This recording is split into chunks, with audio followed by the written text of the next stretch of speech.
আসসালামু আলাইকুম। সদ্য বিয়ে হওয়া অরবিন্দু ও পূর্ণি বেশ হাসি খুশিতে দিন পার করছিল। অ্যারেঞ্জ ম্যারেজ হলো অল্প কিছুদিনের মধ্যেই পূর্ণি ও অরবিন্দুর মধ্যে অনেক ভালো সম্পর্ক তৈরি হয়ে যায়। একসাথে মুভি দেখতে যাওয়া, শপিং করা, বিচের ধারে ঘুরতে যাওয়া, এইভাবে হাসি খুশিতে কেটে যাচ্ছিল তাদের জীবন, যেন তারা দুজন মেড ফর ইচ আদার। এই পর্যন্ত গল্পটি একটি সরল রোমান্টিক গল্প মনে হলো মুভিতে টুইস্ট আসে তখনই যখন পূর্ণির বান্ধবীর ছোট বোন দীপিকা কিছুদিনের জন্য পূর্ণিদের বাড়িতে বেড়াতে আসে। তখন একে একে বেরিয়ে আসতে থাকে অরবিন্দুর এমন কিছু সত্য যা বদলে দেয় মুভির পুরো প্লট।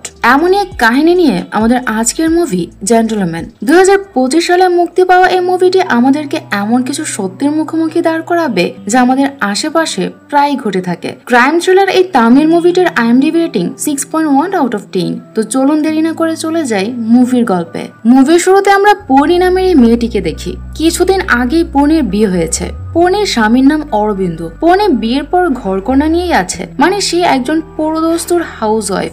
অরবিন্দু একটি লাইফ ইন্স্যুরেন্স কোম্পানির অফিসে চাকরি করে। তাদের দুই পরিবারের সম্মতিতেই তাদের বিয়ে হয়েছে। বিয়ের পর থেকে অরবিন্দু পূর্ণির মধ্যে সম্পর্ক অনেক ভালো ছিল। একে অন্যকে অনেক ভালোবাসতো, অনেক খেয়াল রাখতো। পূর্ণি তার স্বামীকে পরমেশ্বর মনে করে অনেক সম্মান করত। রোজ সকালে উঠে গোসল করে স্বামীর জন্য পূজা দিত সে। পূজা শেষ করে সে অরবিন্দুর জন্য ব্রেকফাস্ট ও লাঞ্চ তৈরি করে দিত। পূর্ণির হাতের রান্না অনেক ভালো ছিল। অরবিন্দু তার রান্নার অনেক প্রশংসা করত, কিন্তু পূর্ণি তাও প্রতিদিন অরবিন্দু অফিস থেকে ফেরার পর জিজ্ঞেস করত যে আজকে লাঞ্চ কেমন হয়েছে। একদিন অরবিন্দু অফিস থেকে ফেরার পর পূর্ণি বরাবরের মতো অরবিন্দুকে জিজ্ঞেস করে যে আজকে লাঞ্চ কেমন ছিল। অরবিন্দু পূর্ণিকে বলে, তোমার রান্না তো বরাবরই ভালো হয়। আজ আমার কলিগদের তোমার হাতে রান্না খেয়েছি, তারাও খেয়ে অনেক প্রশংসা করেছে। আমার ভাগ্য অনেক ভালো যে তোমার মতো বিবি পেয়েছি। অরবিন্দু উইকেন্ডে পূর্ণিকে নিয়ে শপিং করতে যেত, একসাথে ঘুরতে যেত। এর কিছুদিন পর অরবিন্দু পূর্ণি তাদের বাবা মা ও আরো কিছু আত্মীয় স্বজনদের তাদের বাড়িতে ইনভাইট করে। পূর্ণি কিচেনে কাজ করার সময় পূর্ণির চাচি পূর্ণিকে বলে, আরে পূর্ণি, বিয়ের তো 3 মাস হয়ে গেল, এখনো খুশির কোনো সংবাদ দিলে না যে? বেশি দেরি করো না, বাচ্চা কাচ্চা জলদি করে নিয়ে নাও। পূর্ণির মামি তখন বলে, আরে এত তাড়া কিসের, মাত্রই তো বিয়ে হলো, আগে দুজন মিলে লাইফটা এনজয় করো, তারপর বাচ্চা নেওয়ার প্ল্যান করো। বাচ্চা হয়ে গেলে লাইফের এনজয়মেন্ট শেষ। এইসব কথা শুনে পূর্ণির অনেক খারাপ লাগতে থাকে, কারণ লাইফ তাদের, বাচ্চা কাচ্চাও তাদের, আর এইসব নিয়ে কথা বলছে অন্য কেউ। যাই হোক, তাদের দিনকাল এভাবে ভালোই কাটছিল। একদিন তাদের বিল্ডিং এর অন্য একটি ফ্ল্যাটে থাকা ন্যান্সি পূর্ণিদের ফ্ল্যাটে আসে।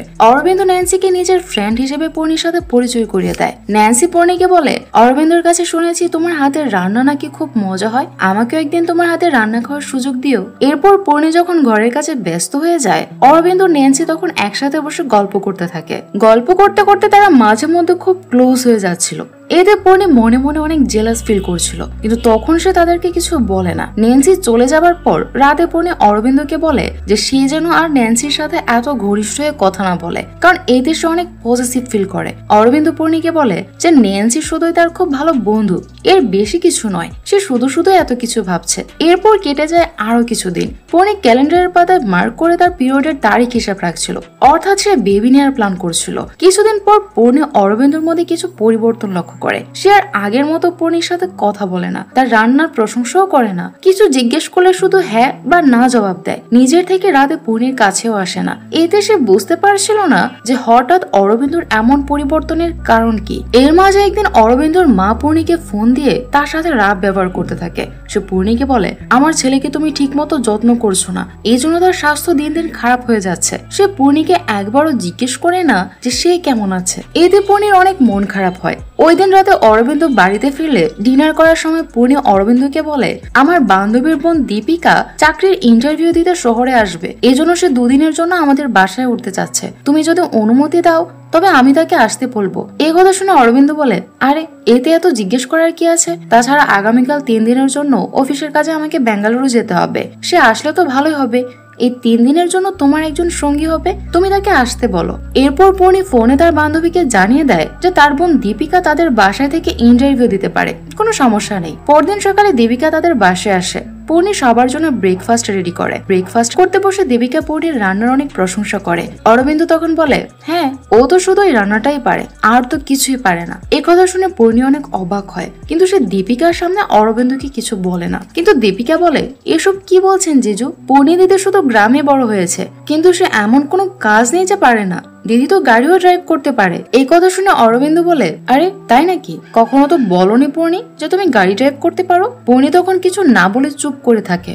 নাস্তা শেষ করে অরবিন্দ রেডি হয় বেঙ্গালুরু যাবার জন্য। পূর্ণি অরবিন্দকে বলে, তুমি অফিসে যাবার সময় আমাকে মন্দিরে নামিয়ে দিয়ে যেতে পারবে? অরবিন্দ বলে, ঠিক আছে চলো। তারা দুজনেই বাসা থেকে বেরিয়ে রাস্তায় আসলে অরবিন্দর হঠাৎ মনে পড়ে যে সে বাসায় তার ফোন ফেলে এসেছে। সে পূর্ণিকে বলে যে তাকে আবার বাসায় যেতে হবে ফোন নিয়ে আসার জন্য। পূর্ণি তখন বলে, ঠিক আছে তুমি বাসা থেকে ফোন নিয়ে চলে যেও, আমি একটি অটো নিয়ে চলে যাচ্ছি। এরপর পূর্ণি চলে যায় মন্দিরে আর অরবিন্দ বাসায় ফিরে আসে তার ফোন নেওয়ার জন্য। বাসায় এসে অরবিন্দ অনেক খুঁজেও তার ফোনটি কোথাও খুঁজে পাচ্ছিল না। দীপিকা তখন তার ফোন থেকে অরবিন্দর মোবাইলে ফোন দিলে মোবাইলটি সোফার নিচেই পাওয়া যায়। অরবিন্দ তখন দীপিকাকে বলে, আমার প্রচন্ড মাথা ধরে আছে, আমাকে 1 কাপ কফি করে দিতে পারবে? দীপিকা তখন কিচেনে চলে যায় কফি বানানোর জন্য। অরবিন্দ তখন দীপিকাকে একা বাসায় পেয়ে কিচেনে গিয়ে তাকে পেছন থেকে জড়িয়ে ধরে। ভয় পেয়ে দীপিকা তার হাতে থাকা গরম পানির পাত্র পেছনে ছুঁড়ে দেয়। এতে অরবিন্দর মুখে গরম পানি লেগে সে পেছনে পড়ে যায় আর তার মাথা গিয়ে লাগে কিচেনে থাকা একটি টেবিলে। এতে মাথা ফেটে অরবিন্দর শরীর থেকে অনেক রক্ত বেরিয়ে যায়। কিছুক্ষণের মধ্যে অরবিন্দর শরীর নিস্তেজ হয়ে যায়। এতে দীপিকা অনেক ভয় পেয়ে যায়। কি করে এসব করে ফেললো সে? এখন সে পূর্ণিকে কি জবাব দেবে?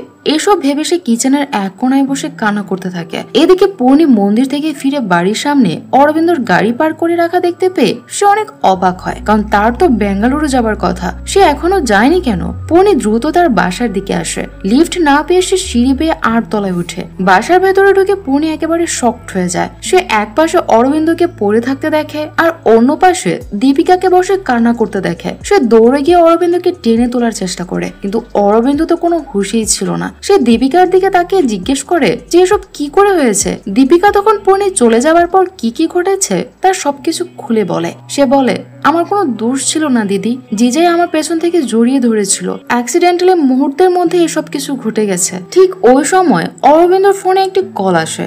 পূর্ণি ফোন হাতে নিয়ে দেখে যে অ্যানা নামের কেউ একজন কল করেছে। পূর্ণি ফোন রিসিভ করতে উপাস থেকে একটি মেয়ে বলে, অরবিন্দ তুমি কোথায়? আমি কখন থেকে তোমার জন্য অপেক্ষা করছি, আজ না আমাদের গোয়া যাবার কথা। এইটুকু শুনে পূর্ণি বলে, কে আপনি? পূর্ণির গলার আওয়াজ শুনে মেয়েটি ফোন কেটে দেয়। এরপর পূর্ণি অরবিন্দর ফোনের চ্যাট বক্স ওপেন করে দেখে যে এই অ্যানার সাথে অরবিন্দর অনেক রোমান্টিক মেসেজ আদান প্রদান হয়েছে। শুধু এই নয়, গ্যালারিতে অ্যানা ও অরবিন্দর রোমান্টিক মোমেন্টের অনেক ছবি ও ভিডিও খুঁজে পায় সে।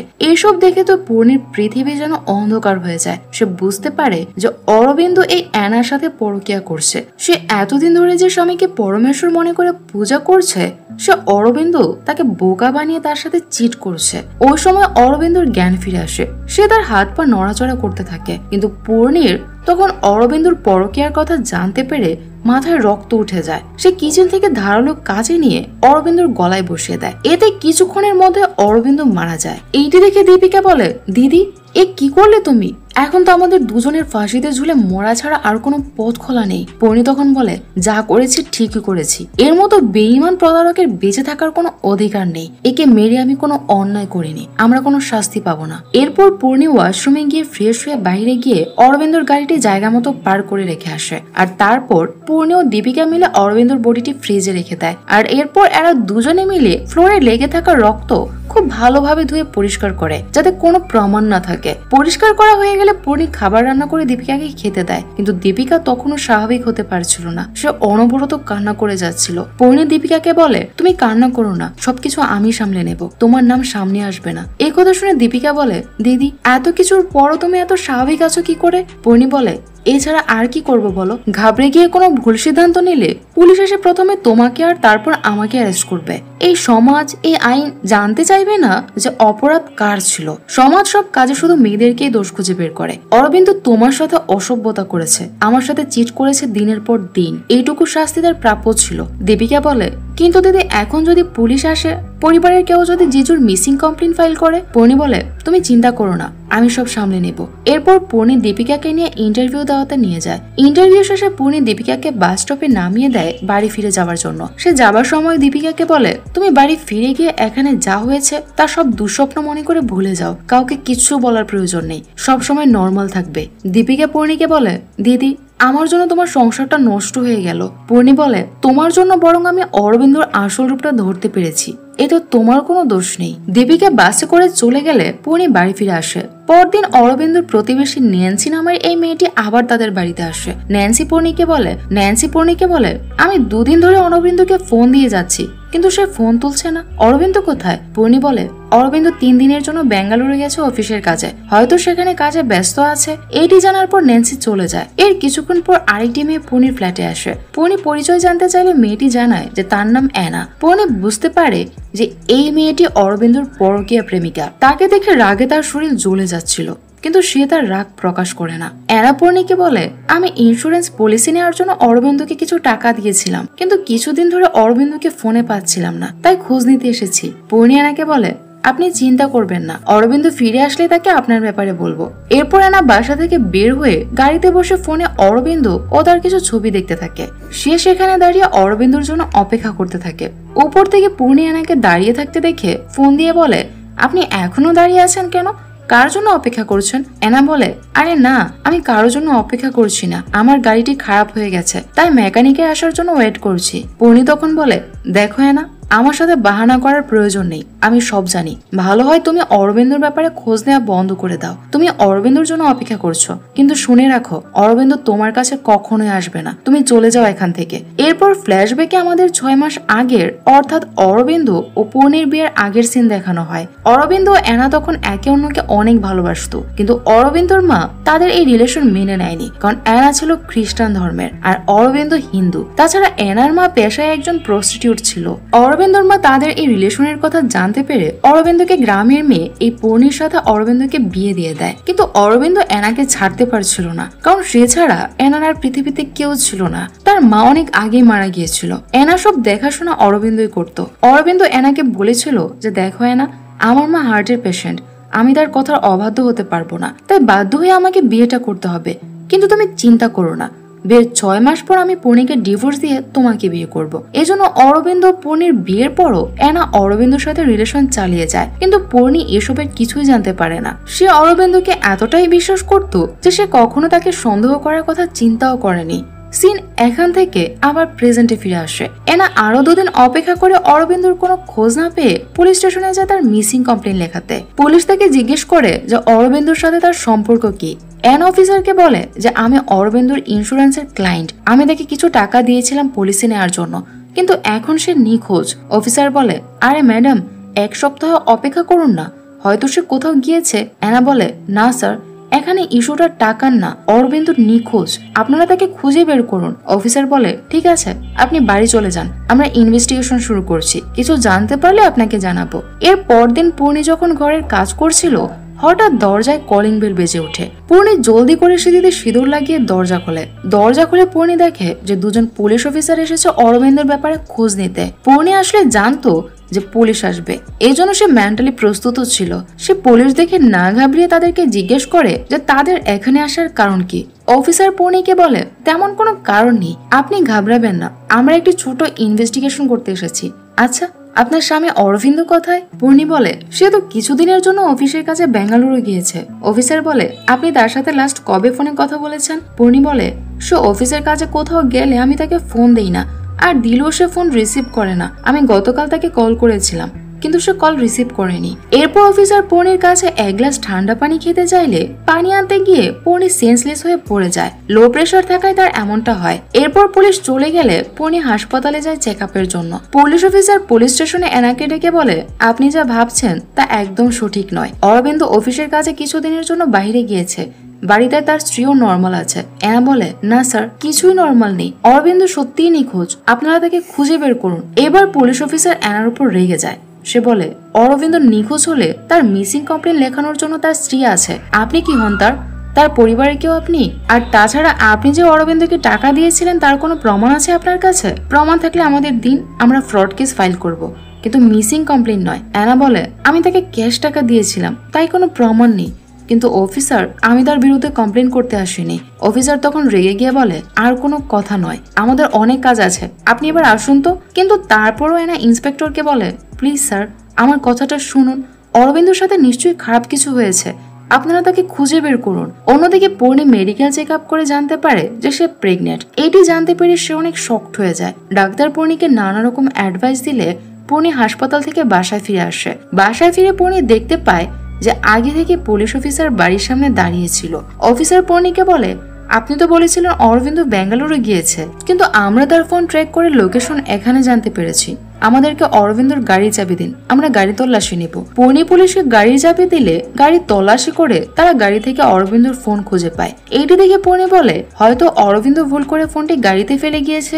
আসলে পূর্ণি জানতো যে পুলিশ অরবিন্দর ফোন ট্রেস করবে, এই জন্য সে ইচ্ছে করে ফোনটি গাড়িতে রেখে দিয়েছিল।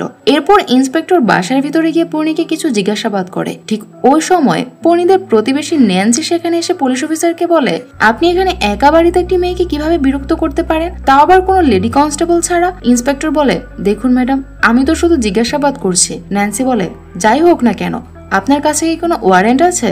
নেক্সট টাইম ওয়ারেন্ট নিয়ে লেডি কনস্টেবল সাথে করে নিয়ে আসবেন। পরদিন অ্যানা তার উকিল নিয়ে আবারও পুলিশ স্টেশনে আসে। এবারও ইন্সপেক্টর অ্যানার সাথে বেশ রাগী গলায় কথা বলে। সে বলে, অরবিন্দর মিসিং কমপ্লেন লেখানোর জন্য তার স্ত্রী আছে, আপনি কেন এত দরদ দেখাচ্ছেন? অ্যানা বলে, বাজে বকবেন না প্লিজ। ইন্সপেক্টর বলে, বাজে আমি বকছি না, অরবিন্দর ফোন চেক করে আমি আপনারও অরবিন্দর সব কিচ্ছা কাহিনী জানতে পেরেছি। অরবিন্দর সাথে আপনার পরকীয়া চলছিল। অরবিন্দ স্ত্রী আপনার বিরুদ্ধে কমপ্লেন দিলে আমরা আপনাকে অ্যারেস্ট করতে বাধ্য হব। অ্যানা তখন বলে, এটা আমার পার্সোনাল লাইফ, আর আমার পার্সোনাল লাইফ নিয়ে আপনি কথা বলতে পারেন না। ইন্সপেক্টর তখন অ্যানাকে ধমক দিয়ে বলে, আপনি প্রথমে আমাকে আপনার ও অরবিন্দর রিলেশনের ব্যাপারে বলেননি কেন? এখন তো আমার আপনাকে সন্দেহ হচ্ছে। ঠিক ওই সময় সিআই ইন্সপেক্টরকে ডেকে তার কেবিনে নিয়ে যায়। সে ইন্সপেক্টরকে ঝাড়ি দিয়ে বলে, মহিলাদের সাথে কিভাবে কথা বলতে হয় শিখোনি নাকি? যাও এখান থেকে, এই কেস এখন থেকে আমি হ্যান্ডেল করব। আসলে অ্যানা এখানে আসার আগে তার উকিলকে সাথে নিয়ে এসপির সাথে দেখা করে সব কথা খুলে বলে। এসপি সিআই কে ফোন দিয়ে এই কেসটি গুরুত্ব সহকারে নিজে হ্যান্ডেল করতে বলে। এরপর সে পূর্ণিকে পুলিশ স্টেশনে ডেকে বলে, দেখো পূর্ণি, আমার সাথে কোনো মিথ্যে বলো না, সত্যি সত্যি তুমি যা জানো আমাকে বলো। অরবিন্দ কোথায় আছে? পূর্ণি বলে, স্যার আমি কতবার বলবো যে অরবিন্দ বেঙ্গালুরু গিয়েছে অফিসের কাজে, আপনারা কেন শুধু শুধু তাকে সন্দেহ করছেন? সিআই বলে, তুমি কেমন স্ত্রী বলো তো? তোমার স্বামী আজ কতদিন ধরে নিখোঁজ, তার উপর এই অ্যানা নামের মেয়ের সাথে তোমার স্বামীর পরকীয়ার সম্পর্ক, এসব জানতে পেরেও তোমার মধ্যে কোনো টেনশন নেই? পূর্ণি বলে, স্যার আমি আমার স্বামীকে অনেক ভরসা করি, তার কাছ থেকে এক্সপ্লেনেশন জানার আগে আমি কিছুই বিশ্বাস করব না। আপনারা পারলে তাকে খুঁজে আনুন, আমি তার মুখ থেকেই সব শুনতে চাই। এরপর সে অ্যানাকে ফোন দিয়ে বলে, আমি পূর্ণিকে ডেকে জিজ্ঞাসাবাদ করেছি, এই মেয়েটির উপরে আমার সন্দেহ হচ্ছে। আচ্ছা, পূর্ণি ও অরবিন্দর মধ্যে সম্পর্ক কেমন ছিল? অরবিন্দ কি তোমাকে এ ব্যাপারে কিছু বলেছে? অ্যানা বলে, স্যার আমি ফোনে তো এত কথা বলতে পারবো না, আমি কি পুলিশ স্টেশনে আসবো? সিআই বলে, থাক, তোমার আসতে হবে না, আমি সন্ধ্যায় তোমার বাড়িতে আসবো কথা বলার জন্য। ওই দিন বিকেলে অ্যানা পূর্ণির বাসায় যায়। সে পূর্ণিকে বলে, দেখো পূর্ণি, তুমিও একটা মেয়ে, তুমিও তো আমার দুঃখটা বুঝবে। তোমার বিয়ের আগে থেকে অরবিন্দর সাথে আমার সম্পর্ক, আমার মায়ের মৃত্যুর পর থেকে সেই আমাকে সব ভরণ পোষণ দিয়ে বাঁচিয়ে রেখেছে, আমাকে কোনো কষ্ট পেতে দেয়নি। তার উপর অরবিন্দর বাচ্চা আমার পেটে, শুধু তার মায়ের জন্য আমাদের বিয়েটা হয়নি। প্লিজ তুমি বলো অরবিন্দ কোথায়? পূর্ণি আবারও এনাকে সেই একই কথা বলে যে সে জানে না অরবিন্দ কোথায়। যদি সে অরবিন্দর ব্যাপারে কোনো খোঁজ পায় তবে সে তাকে জানাবে। ওই দিন রাতে সিআই কেসের ব্যাপারে কথা বলতে এনার বাড়িতে আসে। সে অরবিন্দর কেসের ব্যাপারে কথা না বলে নানা ধরনের অপ্রাসঙ্গিক কথা বলতে শুরু করে। সে এনাকে বলে, একা যুবতী মেয়ে এই বাড়িতে থাকো, তোমার ভয় করে না? অ্যানা বলে, আমার মায়ের মৃত্যুর পর থেকে আমি একাই থাকি, আমার অভ্যাস হয়ে গিয়েছে। কথা বলতে বলতে সে হঠাৎ করে অ্যানার জামায় কফি ফেলে দেয়, আর তা মুছে দেওয়ার বাহানায় সে অ্যানার শরীরে টাচ করতে শুরু করে। অ্যানা বুঝতে পেরে সিআইকে ধাক্কা দিয়ে দূরে সরিয়ে দেয়। সিআই তখন অ্যানাকে বলে, দেখো অ্যানা, তুমি যদি আমাকে কোঅপারেট করো তবে আমিও তোমাকে কোঅপারেট করব। আমাকে খুশি করো তবে তোমারও লাভ হবে। এই কথা শুনে অ্যানা সিআইকে এক চর বসিয়ে দিয়ে বলে, এসব আপনি কি বলছেন স্যার? আমি আপনার কাছে আমার শরীরের বিনিময়ে সাহায্য চাইবো? এটা কি করে ভাবতে পারলেন? সিআই বলে, আমি তোর আর তোর মায়ের ব্যাপারে খোঁজ নিয়েছি, যেমন মা মেয়েও তো ঠিক তেমনই হবে। এই কথা বলে সিআই অ্যানাকে জবরদস্তি বলাৎকার করার চেষ্টা করে। অ্যানা নিজের সর্বশক্তি দিয়ে সিআইকে বাধা দেওয়ার চেষ্টা করে। এখানে অ্যানা ও সিআইয়ের মধ্যে অনেক হাতাপাই হয়।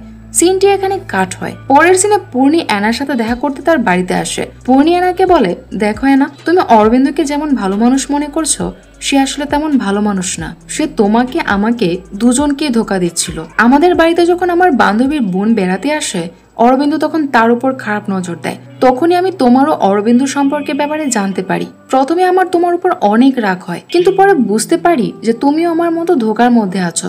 কারণ সে যদি আমাকে ভালোবাসতো তবে তোমার সাথে সম্পর্ক রাখতো না, যদি তোমাকে ভালোবাসতো তবে আমাকে বিয়ে করতো না। আর যদি দুজনকেই ভালোবাসতো তবে তৃতীয় আরেকজনের প্রতি খারাপ নজর দিত না। আসলে তার চরিত্রই খারাপ ছিল। আর তুমি তোমার পেটের সন্তানের কথা বলছো, আমিও প্রেগনেন্ট। এই বাচ্চারা যদি তাদের বাবার এমন লুচ্চামির কথা জানতো তবে তারা তার মুখে থুতু ছিটাতো। এই জন্য আমি তাকে মেরে ফেলেছি। এই কথা শুনে অ্যানা অনেক শকড হয়ে যায়। সে অনেক কান্না করতে থাকে। ঠিক ওই সময় পূর্ণি অ্যানাকে পানি দেওয়ার জন্য ফ্রিজ খোলে, আর তখন ফ্রিজের ভেতর আমরা দেখি সিআই ডেড বডি। সেদিন সিআই যখন অ্যানাকে বলাৎকার করার চেষ্টা করে, অ্যানা তখন শক্ত কিছু একটা দিয়ে সিআই এর মাথায় আঘাত করে। এতে সিআই মারা যায়। এরপর অ্যানা আর কোনো উপায় না পেয়ে সিআই এর বডিটি ফ্রিজে ঢুকিয়ে রাখে। এরপর পূর্ণি অ্যানার মার্ডারের বিষয়ে জানতে পেরে অ্যানাকে বলে, এতে তোমার কোনো দোষ নেই অ্যানা, অরবিন্দর মতো এ অন্যায় করেছিল, যার শাস্তি সে পেয়েছে। তুমি ঘাবড়িও না, সবকিছু স্বাভাবিক রাখো। এর কিছুদিন পর সেই ইন্সপেক্টর পূর্ণির বাড়িতে আসে। সে পূর্ণিকে বলে, আপনার হাজবেন্ডের কোনো সন্ধান এখনো আমরা পাইনি। তার উপর আবার আমাদের সিআই হঠাৎ নিখোঁজ। বুঝতে পারছি না আমরা কোন কেস ডিল করব। কোনো ক্লু নেই আমাদের কাছে। তখন আমরা দেখতে পাই যে অ্যানা ও পূর্ণি এখন একসাথে একই ফ্ল্যাটে থাকে। আর তারা দুজন মিলে রোজ অল্প অল্প করে অরবিন্দ সিআই ডেড বডি থেকে মাংস কেটে গলির কুকুরকে খাওয়ায়। আর এই সিনের মধ্য দিয়ে মুভিটি শেষ হয়। এই মুভির মধ্য দিয়ে পরিচালক আমাদের একটি মেসেজ দিতে চেয়েছেন, আর তা হচ্ছে আমাদের দ্বৈত চরিত্র বেশিরভাগ মানুষই দ্বৈত চরিত্রের হয়। অর্থাৎ বাইরে থেকে একজন মানুষকে যেমন দেখা যায়, ভেতরে সে মানুষটা সম্পূর্ণ আলাদা হতে পারে। মুখোশের আড়ালে মানুষটা থাকে সম্পূর্ণ আলাদা, খুব অচেনা। তো মুভিটির গল্প আপনাদের কাছে কেমন লেগেছে তা কমেন্টে জানাতে ভুলবেন না। সবাই ভালো থাকবেন, সুস্থ থাকবেন, আর আমাদের